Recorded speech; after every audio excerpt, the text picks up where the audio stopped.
અરવલ્લી જિલ્લાના ભિલોડા તાલુકાના રીટોંડા ગામના વતની પશ્ચિમ બંગાળથી નિવૃત્ત થઈને વતન પરત ફરેલા આર્મી જવાન નીતેશ કરાડીનું ગ્રામજનો દ્વારા ભવ્ય સ્વાગત કરવામાં આવ્યું હતું. તો ભિલોડા તાલુકાના રીટોડા ગામના વતની નીતેશ કરાડીએ 21 વર્ષ સુધી દેશની સેવા કરી છે. તેમણે દેશના વિવિધ વિસ્તારોમાં પોતાની ફરજ નિભાવી અને છેલ્લે પશ્ચિમ બંગાળમાં તેમની સેવા પૂર્ણ કરી હતી. તો નીતેશ કરાડીના સ્વાગત માટે તાલુકાના ડોલવાણી રસ્તા પાસે આવેલા બિરસા મુંડા સર્કલ ખાતે વિશેષ આયોજન કરવામાં આવ્યું હતું.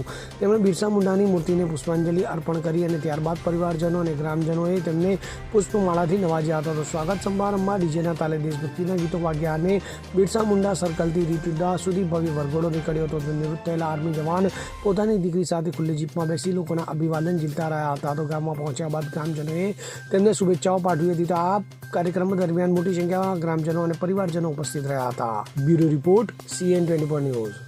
હવે જુઓ દેશ દુનિયાની તમામ ખબરો તમારી આંગળીના ટેરવે. ઉઠાવો મોબાઈલ અને Google Play Store પરથી ડાઉનલોડ કરો અમારી CN24 ન્યૂઝ મોબાઈલ એપ.